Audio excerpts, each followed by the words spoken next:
परी की जादुई सोने और चांदी की 2 फ्रॉक।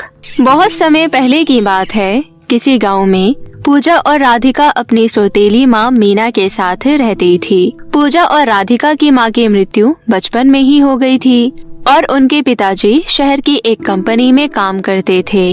राधिका और पूजा की माँ की मृत्यु होने के बाद उनके पिता को उन दोनों का ध्यान रखने में बहुत दिक्कतें आती थी। इसलिए उनके पिता ने मीना नाम की औरत से दूसरी शादी कर ली ताकि उनकी दोनों बेटियों की परवरिश अच्छे से हो सके। मीना की एक अपनी बेटी भी थी जिसका नाम डॉली था। शुरू में मीना पूजा और राधिका के पिता के सामने राधिका और पूजा से बहुत अच्छा व्यवहार करती थी और उनका पूरा ध्यान रखती थी। परंतु उनके पिता के शहर चले जाने के बाद मीना उन दोनों से घर का सारा काम करवाती थी और उन्हें कभी कभी तो भरपेट खाना भी नहीं देती थी। ऐसे ही समय बीत रहा था। एक दिन डॉली अपनी माँ के पास आती है और कहती है, माँ, मैं अपने दोस्तों के साथ मॉल घूमने गई थी और वहाँ मुझे एक ड्रेस पसंद आ गई और वो ड्रेस कोई और ना ले ले, उससे पहले ही वो ड्रेस मुझे खरीदनी है। ठीक है मेरी प्यारी बेटी, चलो तुम्हारे लिए ड्रेस खरीद कर लाते हैं, तभी तो मेरी बेटी दुनिया की सबसे खूबसूरत बेटी लगेगी। वैसे कितने की है वो ड्रेस? ज्यादा पैसों की नहीं है माँ, बस 7,000 रुपए की है। जल्दी चलो वरना तो कोई और खरीद लेगा उसे। डॉली और मीना मॉल जा ही रही होती है कि तभी पूजा कहती है, माँ, मेरे सारे कपड़े पुराने हो गए हैं और फट गए हैं। कृपया आप मेरे लिए सस्ते से कपड़े ला दीजिए। चुप कर बेवकूफ लड़की, अभी कुछ दिन पहले ही तेरे लिए बाजार के कपड़े खरीद कर लाई थी। इतनी जल्दी फट गए तेरे कपड़े? अब तुझे वही फटे पुराने कपड़े पहनने होंगे और शाम को जब मैं लौट के आऊंगी तो मुझे खाना बना मिलना चाहिए, नहीं तो तेरी खैर नहीं। इतना कहकर डॉली और मीना वहाँ से चली जाती है और पूजा शाम के खाने के लिए बाजार से सब्जी खरीदने जाती है। पूजा बाजार से सब्जी लेने जा ही रही होती है कि तभी रास्ते में उसको एक बूढ़ी औरत दिखाई देती है जो रोड पार नहीं कर पा रही थी। क्या हुआ बूढ़ी दादी, आप इस सड़क के किनारे क्यों बैठी हो? क्या मैं आपकी मदद कर सकती हूँ?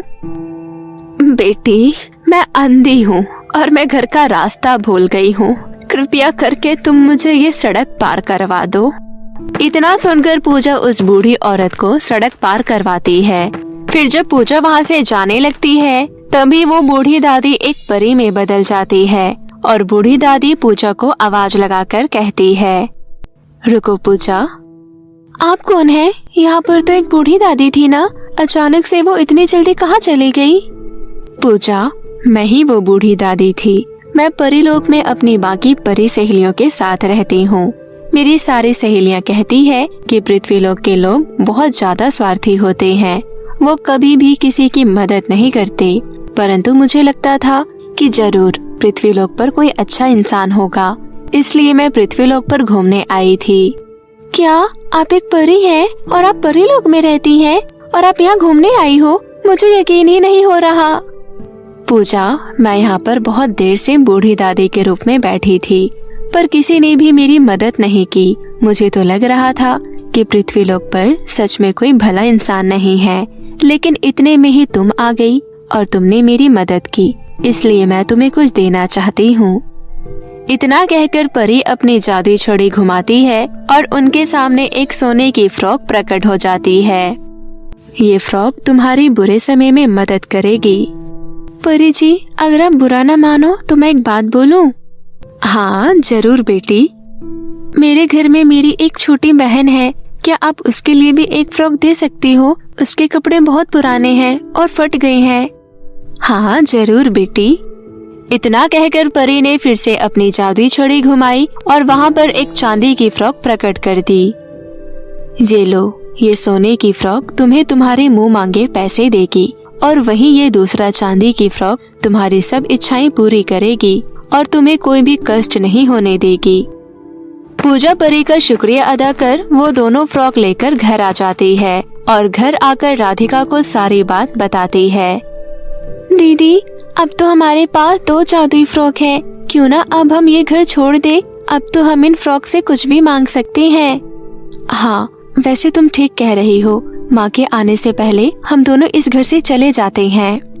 यही योजना बनाकर पूजा और राधिका मीना के आने से पहले वहाँ से निकल जाते हैं और एक जंगल में आ जाते हैं। अब उन दोनों को रहने के लिए एक घर की जरूरत थी। पूजा जादुई सोने के फ्रॉक से एक घर मांगती है। इतना कहते ही वहाँ पर एक घर प्रकट हो जाता है और दोनों उस घर के अंदर चली जाती है। अंदर जाकर दोनों देखती है कि उसके अंदर जरूरत की सभी चीजें हैं और साथ में ही स्वादिष्ट स्वादिष्ट खाना भी रखा हुआ है। दोनों बहनें उस घर में हंसी खुशी रहने लगती है। कुछ समय बाद राधिका और पूजा के पिताजी शहर से छुट्टी लेकर गांव वापस आते हैं। उन दोनों के पिता मीना से आकर कहते हैं, मीना, मेरी दोनों प्यारी बेटी राधिका और पूजा कहाँ पर हैं? जी पता नहीं, पूजा और राधिका कहाँ चली गई। मैं डोली के साथ मॉल गई थी और जब घर लौट कर आई तो दोनों घर पर नहीं थी। उस दिन से रो रो कर मेरा बुरा हाल है। पता नहीं मेरी दोनों बेटी किस हाल में होगी। तो तुमने पुलिस की मदद नहीं ली? और ये बात कब की है? नहीं, मैंने पुलिस की मदद नहीं ली और इस बात को कम से कम 1 महीना हो चुका है। मुझे तो तुम्हारी बातों पर भरोसा ही नहीं हो रहा है। जरूर तुमने मेरी बेटियों को कुछ कहा होगा। पता नहीं किस हाल में होंगी मेरी बेटियाँ। मुझे उनकी चिंता हो रही है। मैं जा रहा हूँ। जिस घर में मेरी दोनों बेटियाँ रहेंगी, मैं भी उन्हीं के साथ रहूँगा। इतना कहकर राधिका और पूजा के पिता भी वो घर छोड़ देते हैं और अपनी बेटियों की तलाश में निकल जाते हैं। थोड़ी देर बाद उनके पिता को जंगल में एक घर दिखाई देता है। उनको बहुत तेज प्यास लग रही थी, इसलिए उनके पिता उस घर में जाते हैं और वो देखते हैं कि उनकी दोनों बेटियां राधिका और पूजा बड़े ही प्यार से रह रही है। पूजा और राधिका अपने पिताजी को अचानक से वहाँ देखकर बहुत खुश हो गई और बोली, पिताजी, आप हमारे पास आ गए। हमें माफ कीजिएगा, हमने आपको अपने घर में नहीं बुलाया। वहाँ सौतेली माँ हम पर बहुत अत्याचार करती थी, इसलिए हम यहाँ पर रहने आ गए। उसके बाद पूजा अपने पिताजी को परी के बारे में सारी बात बताती है। ये सब सुनकर उनके पिताजी बोले, कोई बात नहीं मेरी प्यारी बच्चियों, मैं भी तुम्हारी सौतेली माँ को हमेशा हमेशा के लिए छोड़कर आ गया हूँ और अब मैं आगे की जिंदगी तुम दोनों के साथ ही गुजारूंगा। ये सब देखकर तुम्हारी स्वर्गवासी माँ भी बहुत खुश होंगी। उस दिन के बाद से राधिका और पूजा अपने पिताजी के साथ उस घर में हंसी खुशी रहने लगी। रामपुर नामक गांव में स्वीटी अपनी 2 बहनें और अपनी माँ सुशीला और पिता कमलेश के साथ रहती थी। उसके पिता कमलेश आए दिन नशे में डूबे रहते थे। ऐसे में घर का खर्चा चलाने के लिए सुशीला लोगों के घरों में नौकरानी का काम करना शुरू कर देती है। तब जाकर उस गरीब के घर का चूल्हा जलता था। वो अपने बच्चों की भूख मिटाने के लिए खुद भूखी रह जाती थी। समय पर खाना ना खाने की वजह से सुशीला बीमार रहने लगी। उसका शरीर अब उसका साथ नहीं दे पा रहा था, जिस वजह से वो बिस्तर पकड़ लेती है। अब घर की सारी जिम्मेदारी 18 साल की स्वीटी पर आ जाती है। कहते हैं भगवान जब किसी को गरीब बनाता है तो उसे कोई न कोई गुण जरूर देता है। स्वीटी को सिलाई बुनाई का काम बहुत अच्छे से करना आता था, इसलिए उसने घर पर ही एक छोटा सा बुटीक खोल लिया था। एक दिन स्वीटी के बुटीक में उसकी बचपन की सहेली दिशा आती है और स्वीटी से कहती है, अरे स्वीटी कैसी है? अरे दिशा, तू कब आई? आज सुबह ही शहर से वापस लौटी हूँ। कल तक फिर वापस चली जाऊंगी, इसलिए सोची कि आज तुमसे मिल लूं। ये तो तूने बहुत अच्छा किया दिशा, आप बैठ मेरे पास। क्या बात है स्वीटी, तूने तो अपने घर को ही बुटीक बना लिया है। क्या करूँ यार, पेट पालने के लिए कुछ तो करना ही पड़ेगा ना। अरे वो सब तो ठीक है, लेकिन तेरे इस गरीब बुटीक में कौन सा ग्राहक आएगा? और अगर तू ऐसे ही ओल्ड फैशन ड्रेस स्टिच करेगी तो कौन तुझसे अपने कपड़े सिलवाएगा? आजकल सब न्यू फैशन ढूंढते हैं, इसलिए मेरी बात मान और तो ट्रेंड के हिसाब से कपड़े स्टिच किया कर। अच्छा चल, अब मैं घर चलती हूँ। इतना कहकर दिशा वहाँ से चली जाती है। दिशा की बातें स्वीटी को सोचने पर मजबूर कर देती है। दिशा ठीक कह रही है, तभी मेरे बुटीक पर कोई ग्राहक नहीं आता जल्दी। इस बारे में मुझे सोचना चाहिए। फिर एक दिन जब स्वीटी अपने बुटीक का सामान लेने के लिए बाजार जाती है तो वहाँ एक बुटीक की शॉप देखती है, जहाँ कई सारे फैशनेबल ड्रेस शो पीस में लगे हुए थे, जैसे backless blouse, fashionable suit, gown और भी बहुत कुछ। ये सब देखकर स्वीटी सोचती है, अगर मैं इस टाइप के कपड़े सिलूंगी तो शायद मेरा बुटीक चल जाएगा। फिर स्वीटी ऐसे कपड़े सिलने के लिए बाजार से सामान खरीद लेती है और घर आ जाती है और कपड़े सिलने लगती है। लेकिन सिलाई मशीन अत्यधिक पुराना होने के कारण वो कपड़े पर ठीक से सिलाई नहीं कर पाता है और बार बार सिलाई मशीन की सुई भी टूट जाती है, जिस वजह से स्वीटी बहुत उदास हो जाती है और रोने लगती है। मेरी एक यही उम्मीद थी जो कि टूट गई। मैंने एक एक पैसा बचाया था और जिससे ये कपड़े खरीदे, परंतु कोई फायदा नहीं हुआ। ये सिलाई मशीन ही मेरा साथ नहीं दे रहा। अब मैं क्या करूंगी? अपनी दोनों बहनों को क्या खिलाऊंगी? माँ की दवाई कहाँ से लाऊंगी? तभी वहाँ स्वीटी की दो छोटी बहनें तारा और सितारा स्वीटी के पास आती हैं और कहती हैं, दीदी, मुझे बहुत जोर की भूख लगी है, खाना बना दो ना। हाँ दीदी, हमने सुबह से कुछ नहीं खाया है, हमारे लिए कुछ बना दो ना।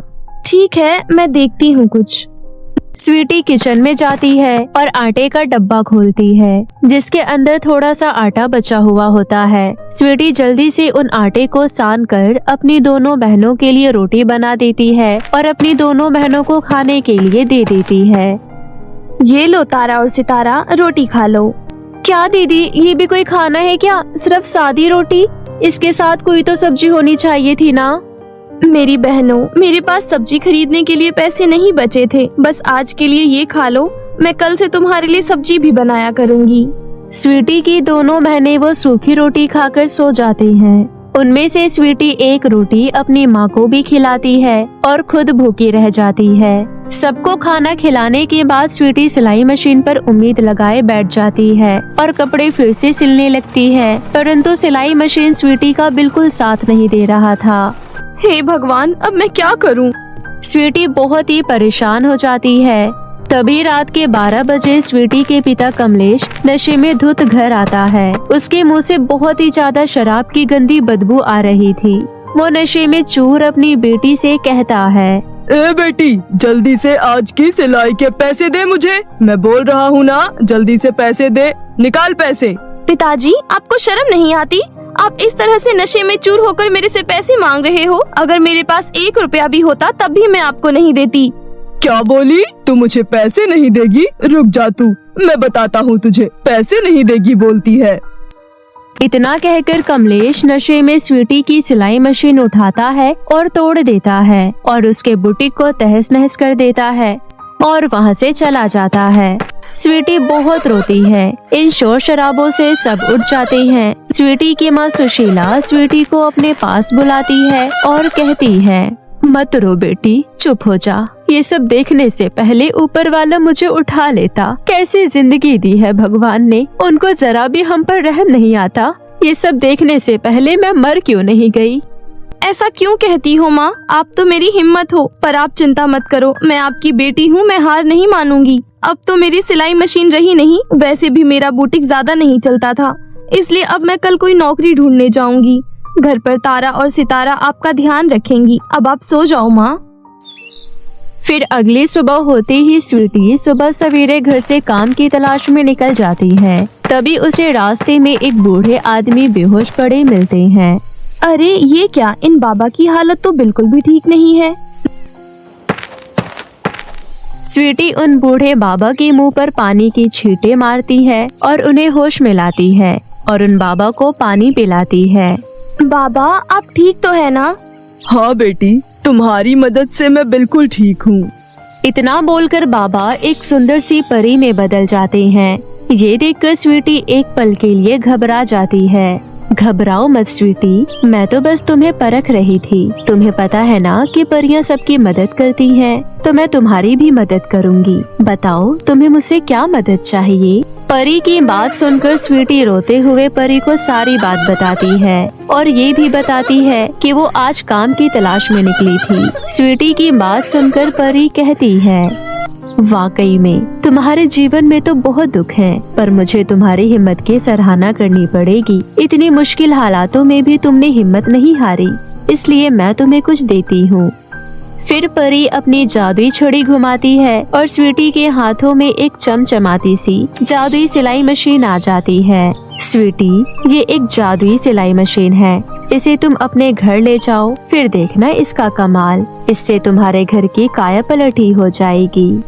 स्वीटी परी का धन्यवाद करती है। परी वहाँ से उड़ जाती है और स्वीटी खुश होकर अपने घर को लौट आती है और उस सिलाई मशीन को घर में रखते ही परी के कहे अनुसार उसका घर एक जादुई बुटीक में बदल जाता है, जहाँ अचानक बहुत ही सुंदर सुंदर कपड़े उसके बुटीक की शोभा बढ़ा रहे थे।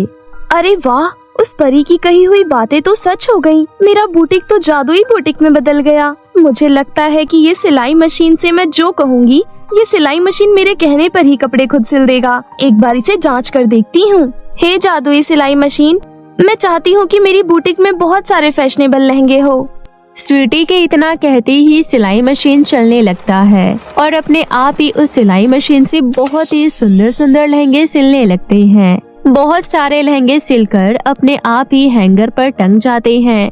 ये देखकर स्वीटी की खुशी का ठिकाना नहीं था। फिर स्वीटी ने अपने घर के बाहर स्वीटी की बुटीक के नाम का बोर्ड लगा दिया और अपने घर के बाहर कुछ लहंगे टांग दिए, जिन्हें देखकर ग्राहक लहंगे की ओर आकर्षित होकर स्वीटी के बुटीक में आने लगे। अब स्वीटी का बुटीक चलने लगा।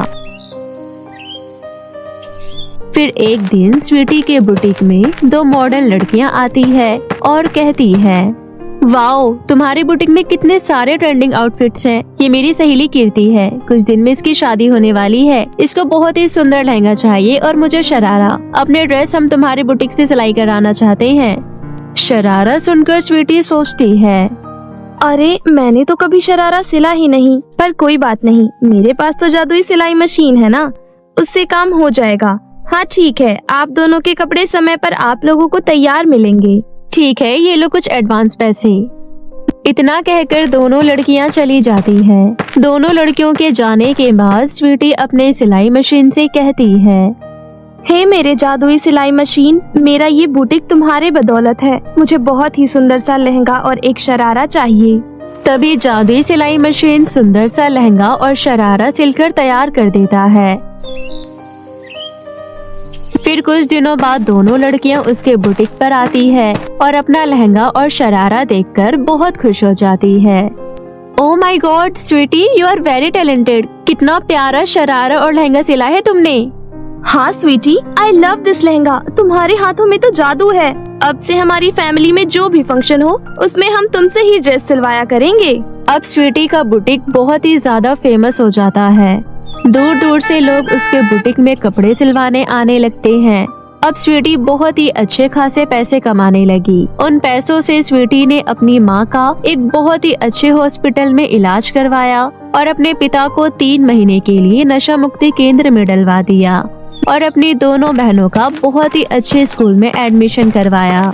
अब स्वीटी के घर के हालात सुधर चुके थे। उसकी माँ अब बिल्कुल ठीक हो जाती है और उसके पिता भी 3 महीने बाद घर लौट आते हैं। अब उसके पिता की भी नशे की हालत छूट चुकी थी। फिर एक दिन सुशीला स्वीटी से कहती है, बेटी तूने हमारे लिए बहुत कर लिया। अब एक न एक दिन तो तुझे अपनी दुनिया बसानी ही है। इसलिए मैंने और तेरे पिता ने मिलकर तेरे लिए एक अच्छा रिश्ता देखा है। ठीक है माँ, आप लोगों ने मेरा रिश्ता देखा है तो अच्छा ही देखा होगा। फिर कुछ दिनों बाद स्वीटी की शादी की तैयारियां शुरू हो जाती है। अब उसकी शादी में बस 1 दिन बचे थे। स्वीटी अपनी सिलाई मशीन के पास आती है और नम आंखों के साथ कहती है, हे मेरी जादुई सिलाई मशीन, आज मेरा ये आखिरी दिन है। मेरी शादी के लिए मुझे एक सुंदर सा लहंगा दे दो। स्वीटी के इतना कहते ही उसके जादुई सिलाई मशीन में एक चमक उठती है और बहुत ही सुंदर सा लहंगा सिलकर तैयार हो जाता है। माँ, कल मैं इस घर से विदा हो जाऊंगी। मेरे इस सिलाई मशीन को संभाल कर रखना। आज हमारे घर की हालत सुधर पाई है तो इस सिलाई मशीन की बदौलत। फिर अगले दिन स्वीटी की बहुत ही धूमधाम से शादी हो जाती है और सभी लोग स्वीटी की इतनी धूमधाम से शादी होते देख दंग रह जाते हैं। और ये वही लोग थे जो एक दिन स्वीटी के बुटीक का मजाक उड़ाते थे।